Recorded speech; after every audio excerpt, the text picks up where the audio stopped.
Bien, ofreciendo las grosuras. Levítico capítulo 3. Vamos a comenzar leyendo allí. Y tenemos, por ejemplo, primeramente el verso 9. Y aquí nos dice, son varios versículos, ¿no? Tenemos el verso 9, el verso 14, 15 y 16 del capítulo 3. Luego vamos a ver el capítulo 4, tenemos verso 8 al 10 y del 19 al 26. Vamos a leer primero Levítico 3.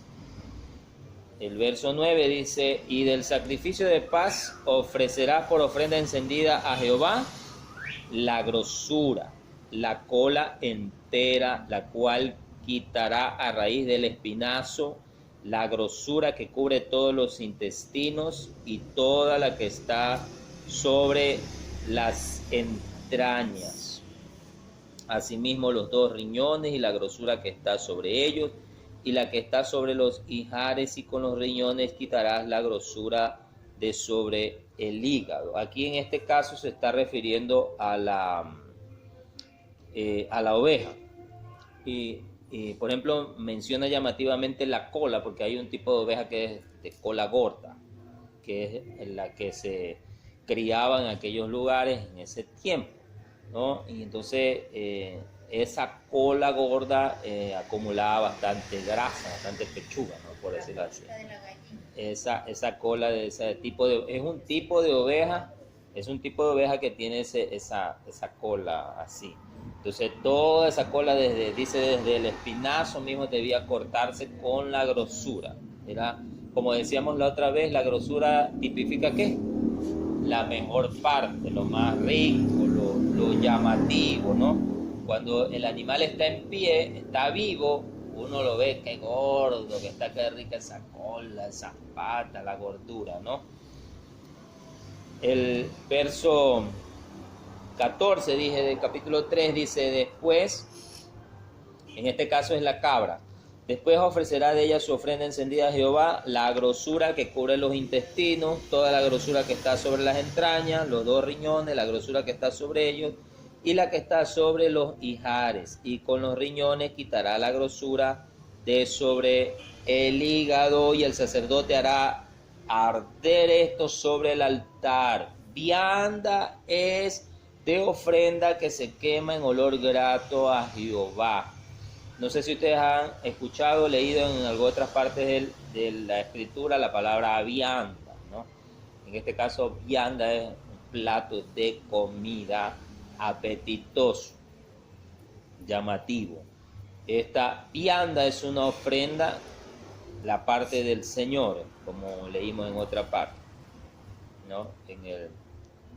Es una vianda de ofrenda que se quema en olor grato al Señor. Toda la grosura, dice el verso 16, le pertenece a Jehová. En el capítulo 4, en el verso 8, tenemos así, aquí es el caso del becerro. Primero la oveja, la cabra, en el becerro, en todos los animales es similar, pero va haciendo la distinción. Y tomará del becerro para la expiación toda su grosura, la que cubre los intestinos, la que está sobre las entrañas, los 2 riñones, la grosura que está sobre ellos, la que está sobre los ijares, y con los riñones quitará la grosura de sobre el hígado, de la manera que se quita del buey, del sacrificio de paz, y el sacerdote la hará arder sobre el altar y del holocausto. Amén. En el capítulo 4, en el verso 19,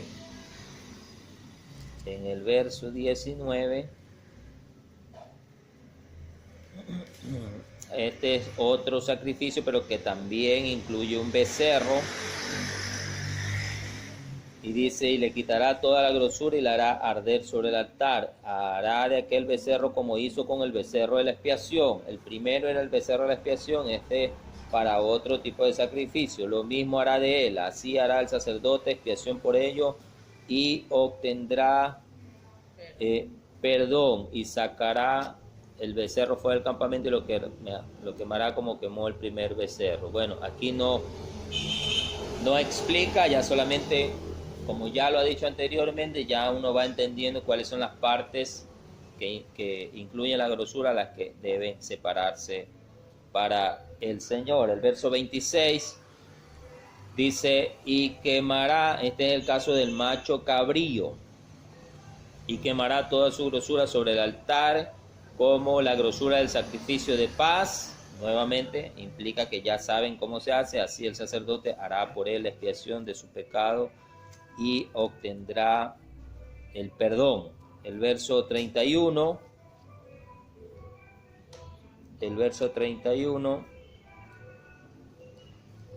dice, aquí nuevamente es una ofrenda de cabra, y le quitará toda su grosura, de la manera que fue quitada la grosura del sacrificio de paz, y el sacerdote la hará arder sobre el altar en olor grato para Jehová. Así hará el sacerdote expiación por él y será perdonado. Solamente que en este caso, para esta ofrenda tenía que ser una hembra, y si por su ofrenda por el pecado trajera el cordero, hembra sin defecto traerá. El verso 35 dice, y le quitará toda su grosura, como fue quitada la grosura del sacrificio de paz, y el sacerdote le hará arder en el altar sobre la ofrenda encendida a Jehová, y le hará el sacerdote expiación de su pecado que habrá cometido, y será perdonado. Amén.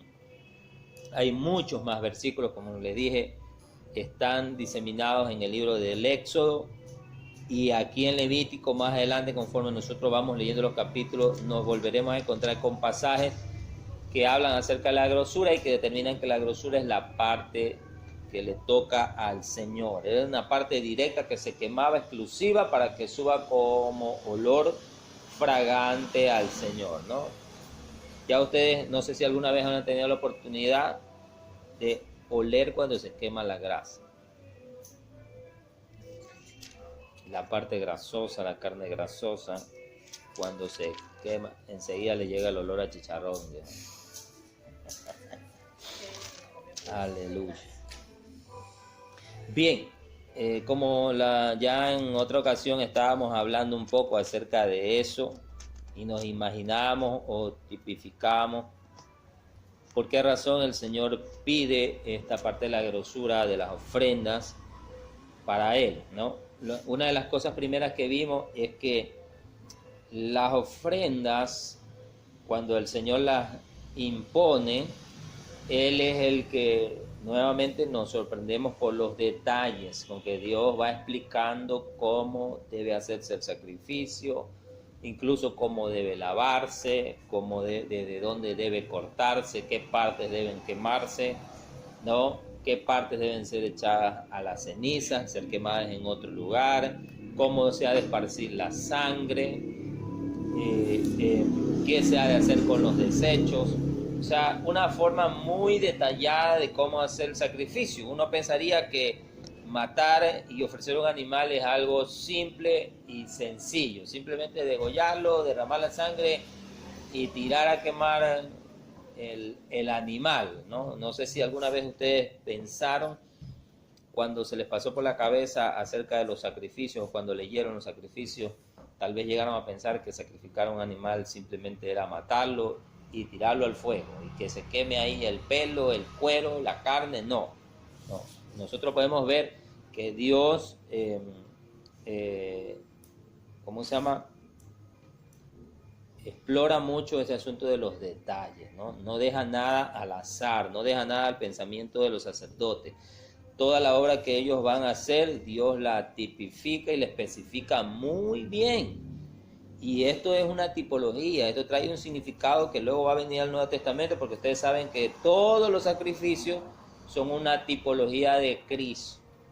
No importa allí si se habla del becerro, de la cabra, del macho cabrío, de la oveja, del cordero, del palomino. Todos esos sacrificios tipifican el sacrificio de Cristo. Y el sacrificio de Cristo es la sustancia de todos estos sacrificios. Pablo dice que todas estas cosas eran sombras, nada más, de algo que iba a ocurrir en el futuro, ¿no?, que ya ocurrió, que es la muerte del Señor Jesucristo. Por ejemplo, cuando nosotros leímos en el capítulo 4, que es el sacrificio del becerro, ustedes primero tienen que entender que aquí en Levítico aún no se ha hecho ni un sacrificio. Ningún sacrificio se ha hecho, a más de uno que hizo Moisés en Éxodo capítulo 20, que fue en el momento en que Dios le entregó las tablas de la ley, ahí dice que Moisés mató un animal y el que mataron en el día de la Pascua antes de salir de Egipto, eran los dos únicos sacrificios que se habían hecho. Moisés era el único que podía hacer hasta entonces sacrificio para consagrar todas las cosas. Aquí todavía ningún sacerdote ha oficiado, ni siquiera Aarón. Eso recién va a ocurrir en el capítulo 9, en el capítulo 10 de Levítico. Ahí va a ser la primera vez que los sacerdotes oficien un sacrificio. Así que aquí les está preparando, ¿no? Es como que están en una especie de curso intensivo de cómo van a hacer los sacrificios, cómo se van a mover en medio del oficio, en el templo, las cosas que van a hacer, cómo van a usar todos los utensilios y todas las herramientas, no solamente hablando de las físicas, porque en algunos sacrificios se tipifica con qué se debe coger ciertas cosas, ¿no? Y los cogerás con las tenazas, dice en algún versículo, que están hechos para eso. Entonces todo está tipificado, todo está muy bien detallado. Dios no deja nada al azar, Dios no deja nada a la idea del sacerdote. Él tipifica cómo deben hacerse las cosas. Y esto es muy llamativo porque en este caso Dios tiene el absoluto control. Amén.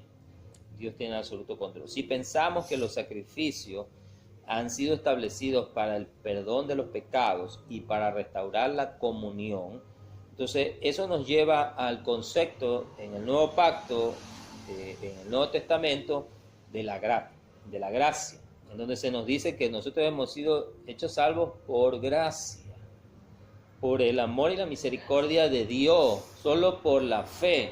O sea, implica que no hemos hecho nada, por nuestra cuenta no hicimos nada, o sea, todo lo hizo Dios. Dios detalló cómo tenía que hacerse un sacrificio de expiación por la humanidad, así como detalla cómo deben hacerse los sacrificios de expiación y de comunión, los sacrificios por el pecado y por la culpa de Israel. Asimismo, Dios va a detallar cómo Jesucristo tenía que ofrecerse por nosotros. Recuerden que los discípulos de Jesucristo no estaban de acuerdo en que Jesucristo muriera. Me acuerdo muy bien de la ocasión cuando Pedro le dice: no, Señor, tal cosa no te acontezca, y el Señor Jesús le responde: apártate de mí, Satanás, porque no pones, dice, tu mira en las cosas de arriba, sino en la de la tierra. Estaban hablando de la muerte de él. Él estaba diciendo: vamos a Jerusalén, porque ahí en Jerusalén yo seré entregado, ahí en Jerusalén el Hijo del Hombre será ofrecido en sacrificio. Pero no podía concebir, no, que eso no te acontezca, ¿no? Pero ya estaba establecido por Dios y Cristo estaba claro de que Él debía ser ofrecido. Él tenía que ser entregado, Él iba a ser muerto por manos de impíos.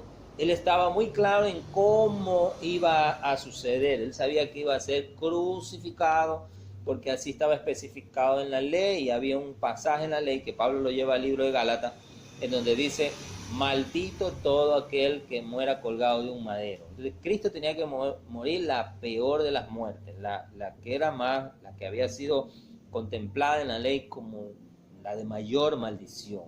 Él tenía que morir de esa forma para que nosotros podamos ser expiados de nuestro pecado, ¿no? Eso también me hace recordar, más adelante en otro capítulo vamos a estudiar un poquito más de la ofrenda de Abel y de Caín, ¿no? Ustedes se acuerdan que la Biblia dice que tanto Abel como Caín llevaron una ofrenda al Señor, y que Abel llevó una ofrenda de un cordero, ¿no? El más gordo que tenía. Era una ofrenda cruenta, es lo que se llama una ofrenda cruenta, o sea, una ofrenda en la que se derrama sangre para expiación, para restauración de la comunión. Pero luego Caín lleva una ofrenda vegetal, ¿no?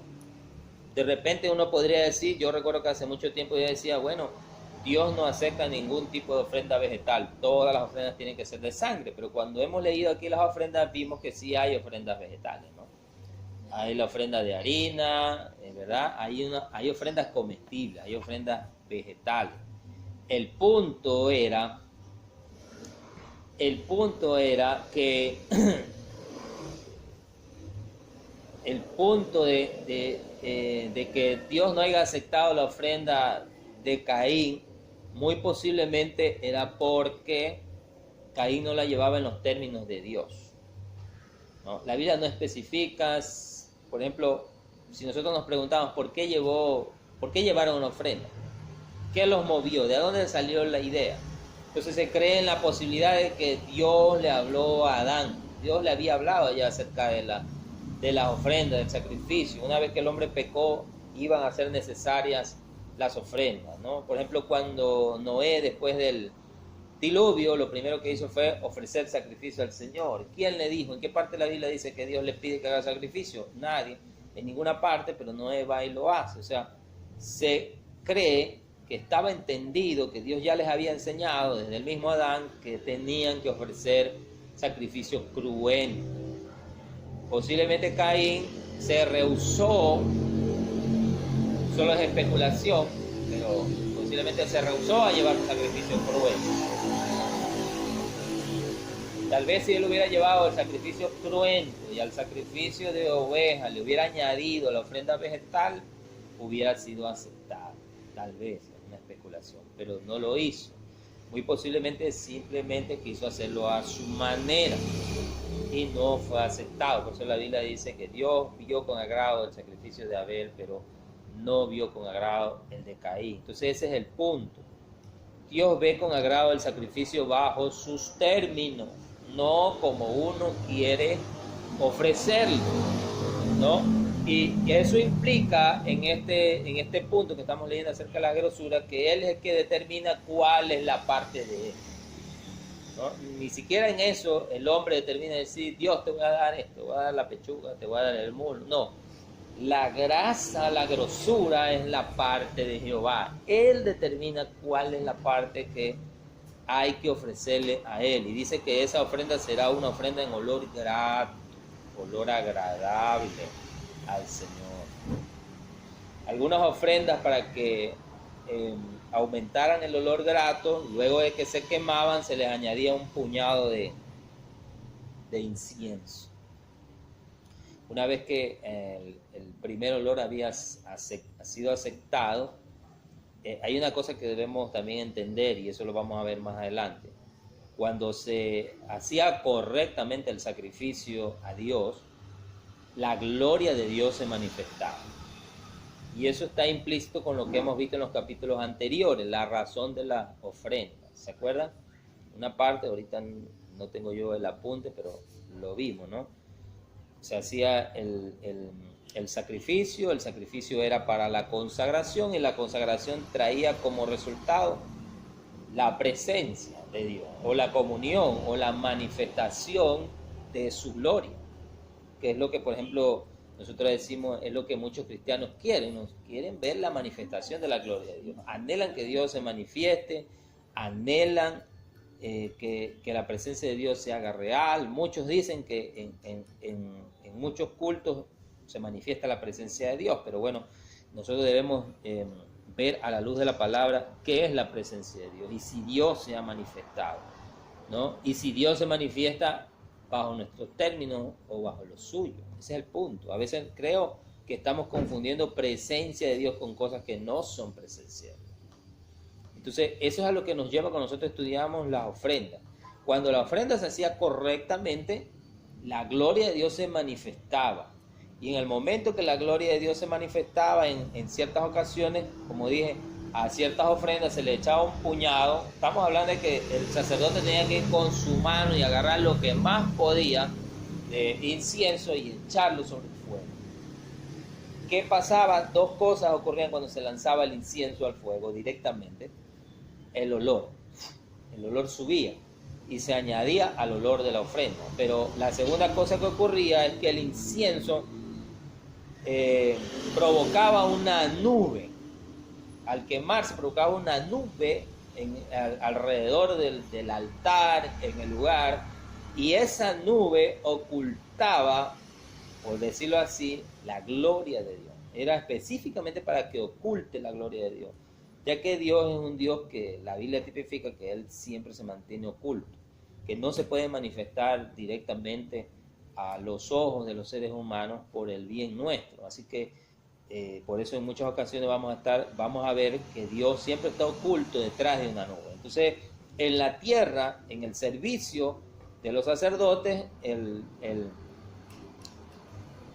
incienso hacía ese trabajo, ¿no? A la vez que provocaba un olor más intenso para que suba la presencia de Dios, también imagínense el lugar del altar, el lugar del tabernáculo, todo se llenaba de una nube espesa, y dentro de esa nube espesa estaba la gloria de Dios. No sé cómo se manifestaba la gloria de Dios, tal vez se manifestaba como lo dice Habacuc, rayos de luz.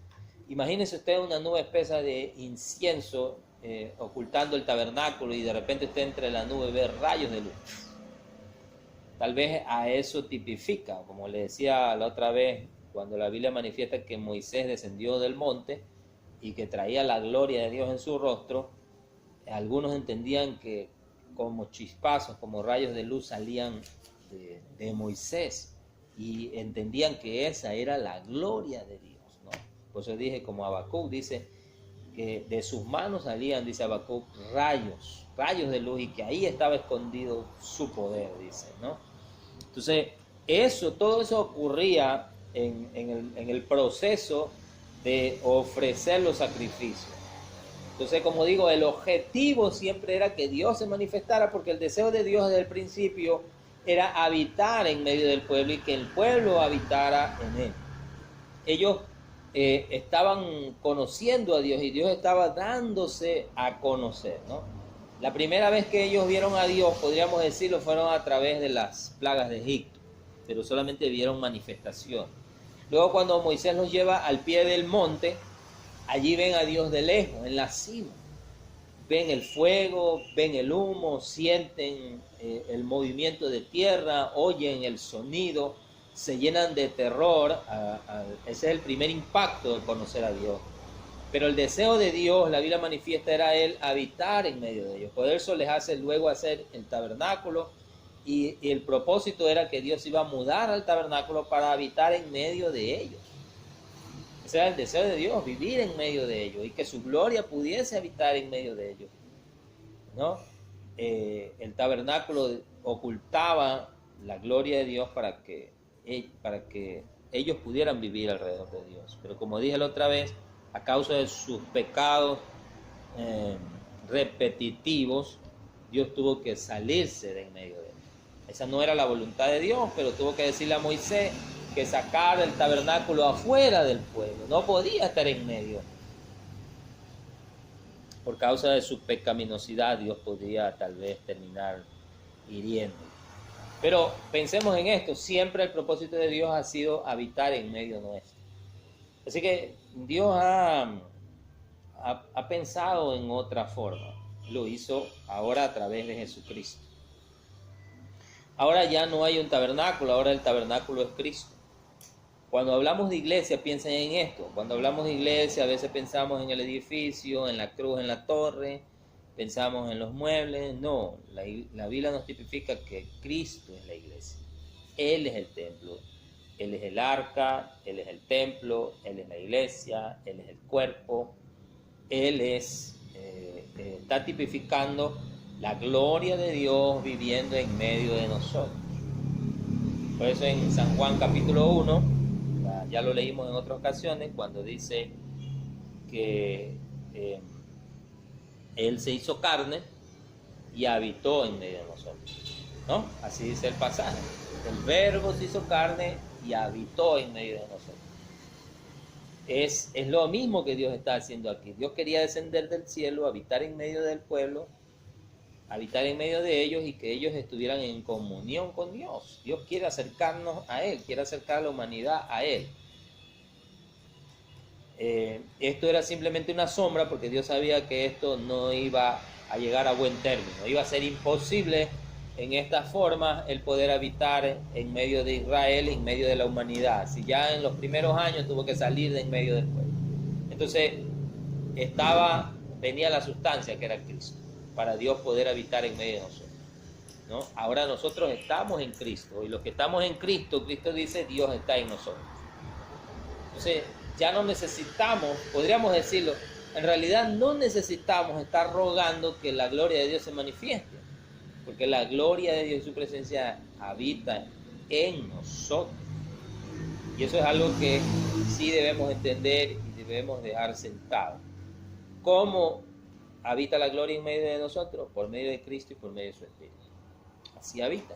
Mientras el Espíritu está en nosotros, la gloria de Dios está en nosotros. Amén.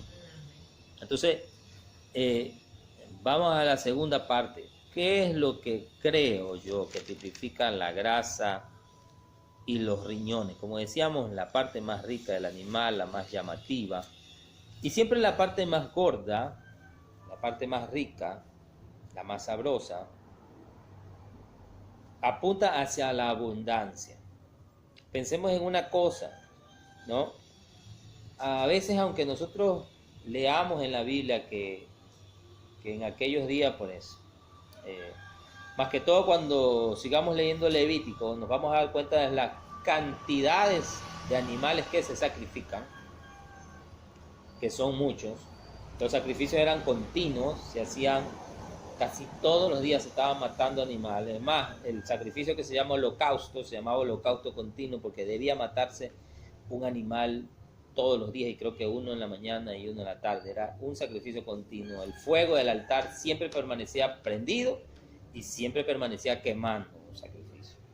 Y aparte de los sacrificios que la gente tenía que traer, o sea, luego cuando vamos a ver, nos vamos a dar cuenta que en cierta forma para nosotros se hace casi imposible de sobrellevar ese tipo de vida, de estar sacrificando animales casi por todo, por esta culpa, por esto de acá, por lo de acá, por este asunto, por acá, era sacrificar un animal. Es más, casi si te enfermabas, luego de que el sacerdote te declaraba sano, tenías que hacer un sacrificio para poder ser declarado completamente limpio. Si la mujer tenía un flujo de sangre, que ustedes saben que es algo común en la mujer, imagínense, cada que ya pasaba el tiempo de que ya, como se terminaban los días de flujo de sangre, tenía que ir a hacer un sacrificio para que el sacerdote la declare limpia. Así sea uno mínimo, pero tenía que hacer un sacrificio. Cuando los hombres tenían flujo de semen, tenían que hacer un sacrificio para ser declarados ya limpios. Entonces, estamos hablando de que a veces se estaban haciendo sacrificios constantes, era todos los días. Había que estar haciéndose sacrificio por esto, sacrificio por lo otro, sacrificio por lo de acá. Entonces siempre se estaba quemando algo sobre el altar, siempre se estaba quemando. Entonces lo que digo es que a pesar de eso, nosotros podríamos llegar a creer que como se mataban muchos animales, nosotros podemos pensar, los judíos tenían muchos animales, tenían muchas ovejas, entonces quiere decir que comían carne todos los días. Pero no es así. En realidad no comían carne. La carne era algo sumamente preciado. A veces la gente, por ejemplo, cuando leemos la vida de Job, que dice que tenía muchos rebaños de ovejas. A veces la gente tenía rebaños de ovejas, era por la leche y por la piel, no tanto por la carne. O sea, no se mataba un animal todos los días. No se mataba para estar comiendo carne constantemente, no, era por la leche, por la piel y por las crías. Usted sabe que a la oveja se le puede cosechar la lana y sin matarla, ¿no? Entonces seguía viviendo, daba cría, el rebaño crecía, daba más leche, con la leche hacían queso y todas esas cosas, pero la carne no era algo que se comía siempre, ¿no? Solamente en momentos especiales. A veces cuando llegaba un invitado especial, venía de lejos, se mataba un cordero, ¿ya? Entonces, pero no era que comían carne. Aún eso ocurre en ciertos lugares. Gente que cría animales.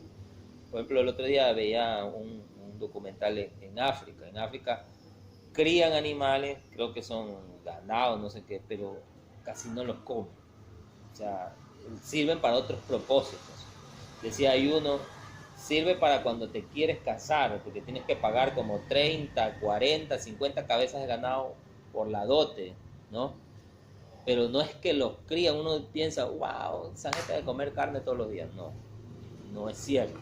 Y lo mismo ocurría en estos días, no se comía carne así nomás, solamente en ocasiones sumamente especiales. Y eso es llamativo porque Dios le da al sumo sacerdote, la familia de Aarón, ese beneficio. Eso es lo que veíamos el martes pasado cuando leímos Número, que hablaba del pacto de sal, ¿no? Que significaba, y ahí se especificaba que el Señor le había dado a los sacerdotes hijos de Aarón porciones de carne que venían de los sacrificios para que ellos pudieran comer. Y esto era un privilegio. Los hijos de Aarón podían comer carne, ¿no? Era un gran privilegio.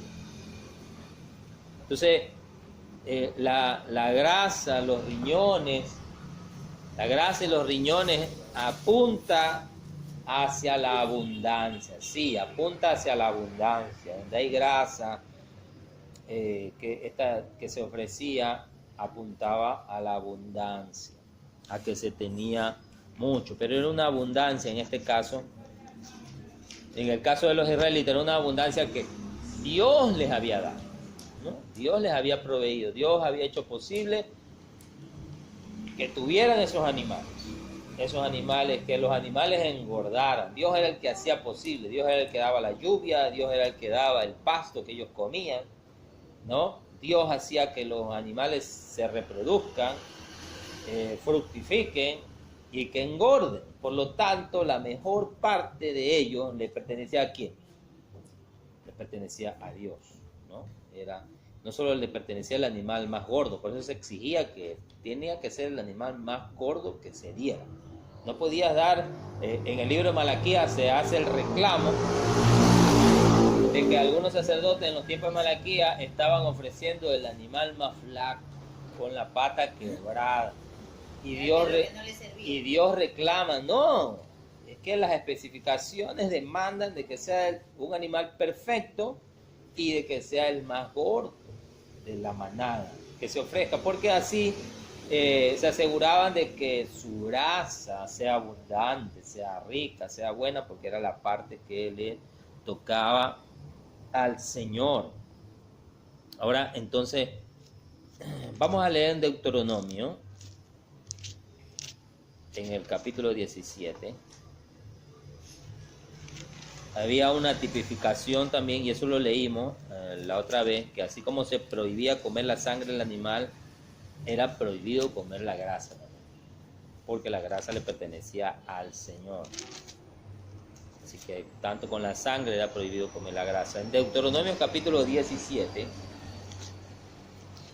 miren lo que nos dice la palabra. Vamos a leer rapidito. 17, dice en el verso 16, del verso 16 al 20, dice: pero él no aumentará para sí caballos, ni hará volver al pueblo de Egipto.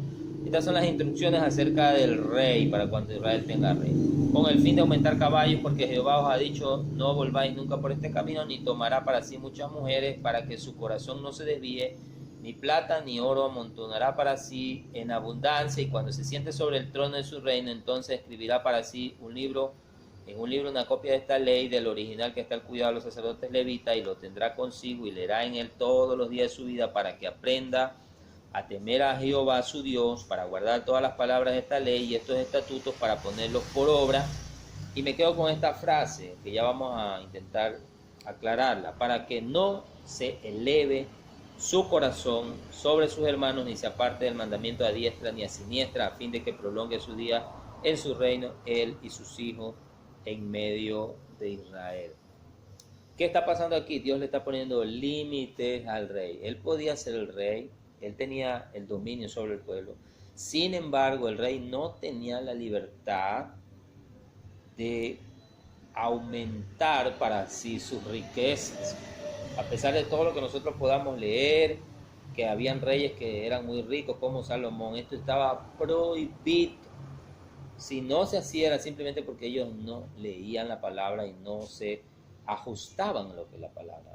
Y Dios lo prohibía porque había una razón de peso, de trasfondo, ¿no? Como dice, una vez que su corazón se eleve, o sea, se hinche, literalmente que se llene de grasa, se iba a terminar apartando, tanto de sus hermanos como de Dios. Vamos a leer más atrás, ahí en Deuteronomio, pero el capítulo 8, del verso 1 en adelante. Esto es antes de que ellos entren a la tierra prometida. Recuerden que la tierra prometida era una tierra de abundancia, ¿no? Donde abundaba la leche y la miel, dice la escritura. Capítulo 8, del verso 1 en adelante, dice: así que Dios les da una advertencia antes de que entren a la tierra, del 1 al 10. Dice: cuidaréis de poner por obra todo mandamiento que yo os ordeno hoy, para que viváis y seáis multiplicados y entréis y poseáis la tierra que Jehová prometió con juramento a vuestros padres. Dice: y te acordarás de todo el camino por donde te ha traído Jehová tu Dios estos 40 años en el desierto, para afligirte, para probarte, para saber lo que había en tu corazón, si habías de guardar o no su mandamiento, y te afligió y te hizo tener hambre y te sustentó con maná, comida que no conocías tú ni tus padres la habían conocido, para hacerte saber que no solo de pan vivirá el hombre, mas de todo lo que sale de la boca de Jehová vivirá el hombre. Tu vestido nunca se envejeció sobre ti, ni el pie se te ha hinchado en estos 40 años. Reconoce a sí mismo en tu corazón que como castiga el hombre a su hijo, así Jehová tu Dios te castiga. Guardarás pues los mandamientos de Jehová tu Dios, andando en sus caminos y temiéndole, porque Jehová tu Dios te introduce en la buena tierra, tierra de arroyos, de agua, de fuentes, de manantiales que brotan en vegas y en montes, tierra de trigo, cebada, de vides, de higueras, granados, tierra de olivo, de aceite y de miel, tierra en la cual no comerás el pan con escasez, ni te faltará nada en ella, tierra cuyas piedras son hierro y de cuyos montes sacarás cobre. Dice: y comerás y te saciarás y bendecirás a Jehová tu Dios por la buena tierra que te habrá dado. Pero miren el verso 11. Cuídate entonces de no olvidarte de Jehová tu Dios, para cumplir sus mandamientos, sus decretos, sus estatutos que yo te ordeno hoy. Porque no suceda que comas y te sacies, y edifiques buenas casas en que habites, y tus vacas y tus ovejas se aumenten, y la plata y el oro se multiplique, y todo lo que tuvieras se aumente, y se enorgullezca tu corazón, y te olvides de Jehová tu Dios, que te sacó de tierra de Egipto, de casa de servidumbre. Anoten hasta el verso 20 para que lo lean. Pero si están entendiendo aquí el punto, ¿no? La grasa y los riñones tipifican eso, la gordura, la abundancia. La abundancia es buena, pero cuando no se sabe controlar, cuando no se sabe poner los pies sobre la tierra. Por eso el Señor le recuerda a Israel primero: acuérdate de los días de aflicción. Acuérdate cuando viviste en el desierto. No necesitaste abundancia porque tu Dios te sustentó con maná. Me acuerdo hace muchos años un hermano predicó acerca del maná y salió determinando que por la composición del maná, porque la Biblia dice que eran hojuelas con miel, tenía ese sabor. Literalmente el maná era una comida light, que no engordaba. Así que por esa razón ellos se mantuvieron todos esos años con buena salud, con muy buena salud. Ustedes saben también que cuando uno engorda, también la salud a veces se deteriora, ¿no? Son tipologías que nosotros podemos encontrar en la Biblia. En este caso hay una enfermedad espiritual. Cuando uno engorda, cuando se ensancha mucho, cuando tiene mucha abundancia, esto puede causar un problema. Deuteronomio 29, el verso 22, dice: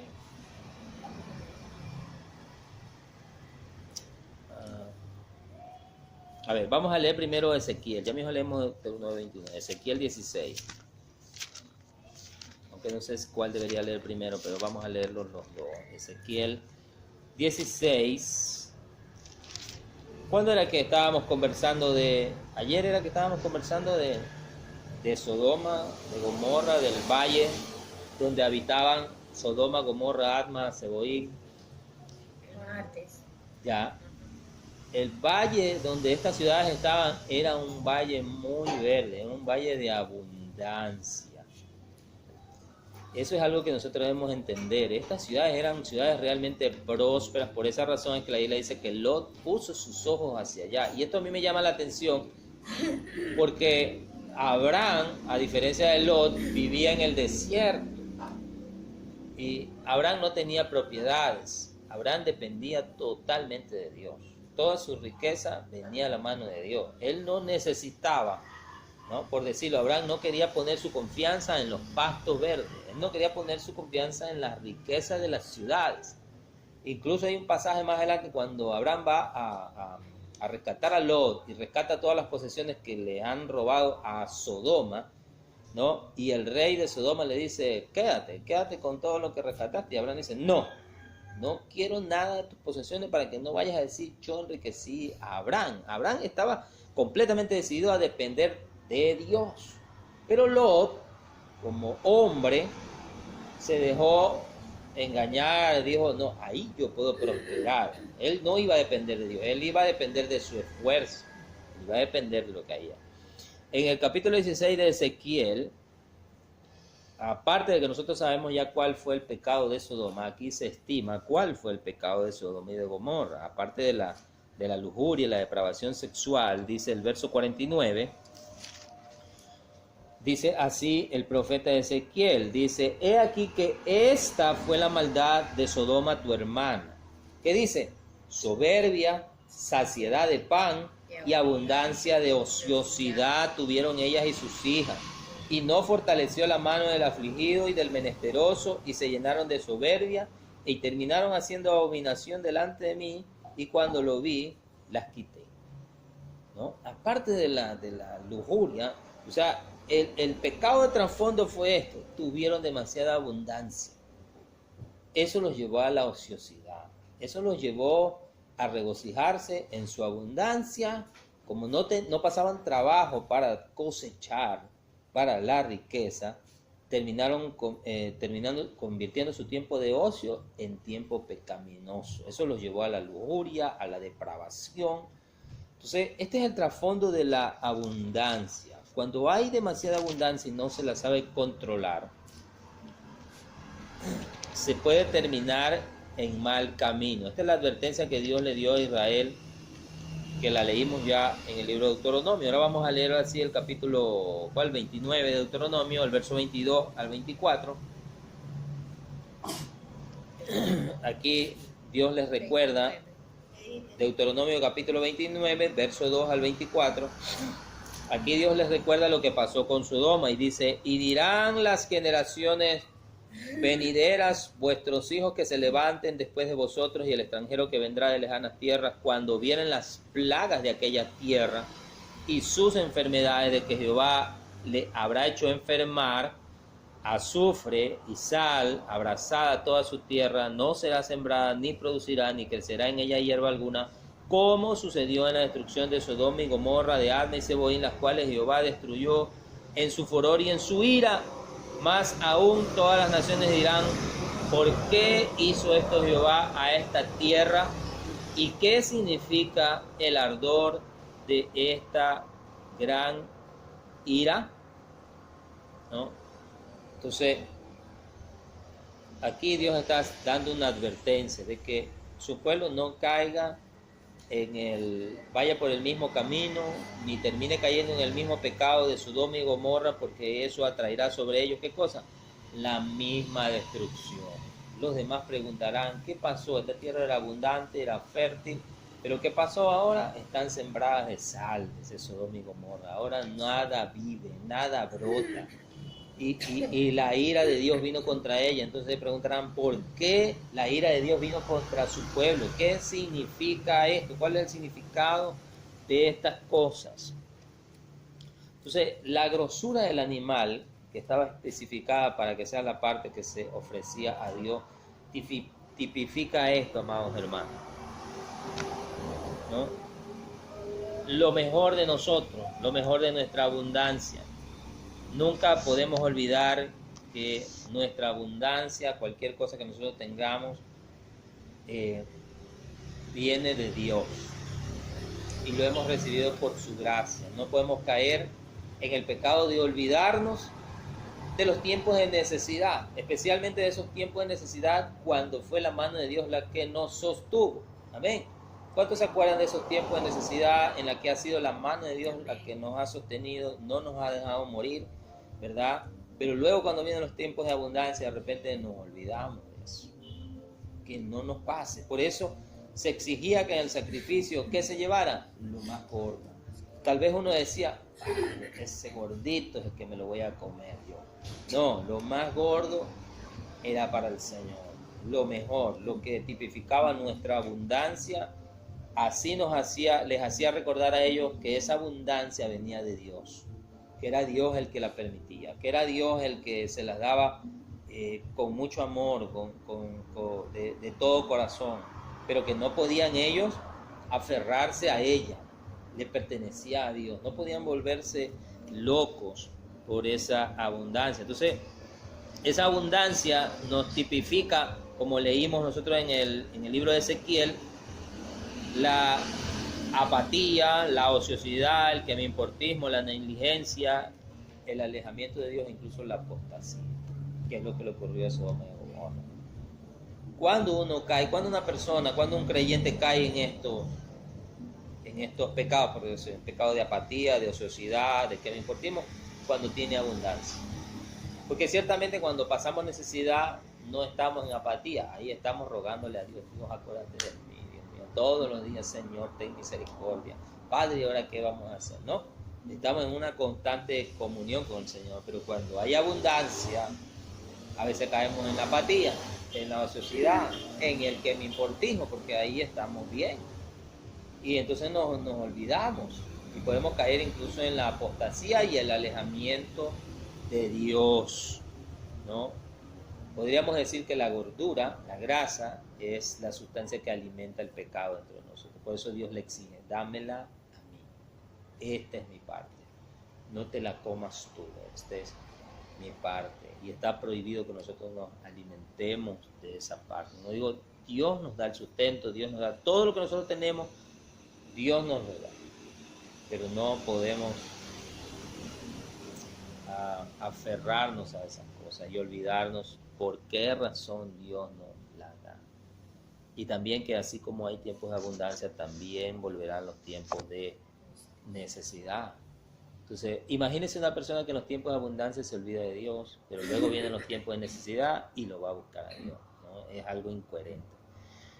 Y esa es la advertencia que el Señor nos da. Y creo yo que esto es lo que tipifica la grasa en los riñones. Me hice esa pregunta y quería salir de esa duda personal y por eso lo he puesto aquí en la parte que estamos estudiando. ¿Por qué razón Dios pedía la grasa?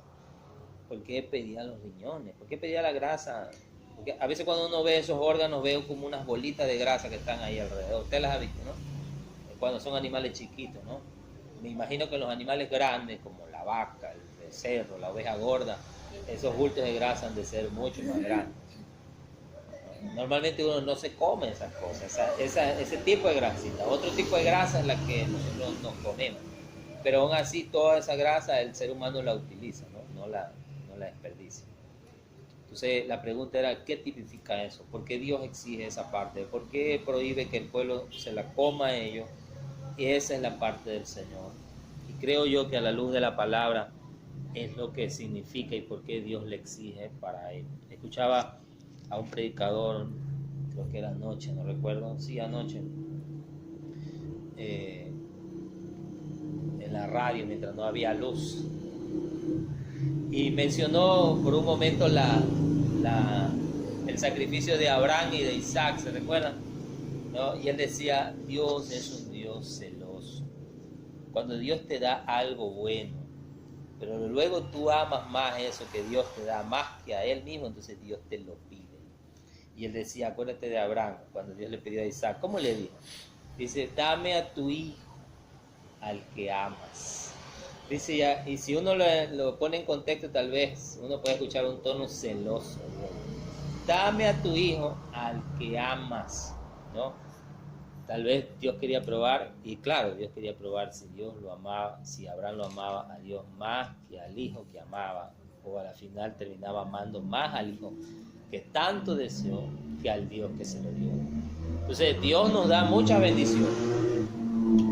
Le dio a Israel una tierra de abundancia, pero le advirtió: no te olvides, no sea que ocurra que cuando estés saciado, que cuando tengas abundancia, entonces te olvides de mí. Porque nuestro Dios es un Dios celoso, y esto es llamativo con ese pasaje que dice en Hebreo, porque le añade: y es fuego consumidor. Y recuerde que el fuego es un elemento del sacrificio, ¿no? Dios es un Dios celoso. Si Él consume la grasa en fuego, Él nos está diciendo que Él puede consumir toda nuestra riqueza, y toda nuestra abundancia la puede consumir. Así como consumió la riqueza de Sodoma, consumió la riqueza de Gomorra, Él puede hacer que toda nuestra riqueza, nuestra abundancia desaparezca, simplemente porque es un Dios celoso y de fuego consumidor. Amén. Gloria a Dios.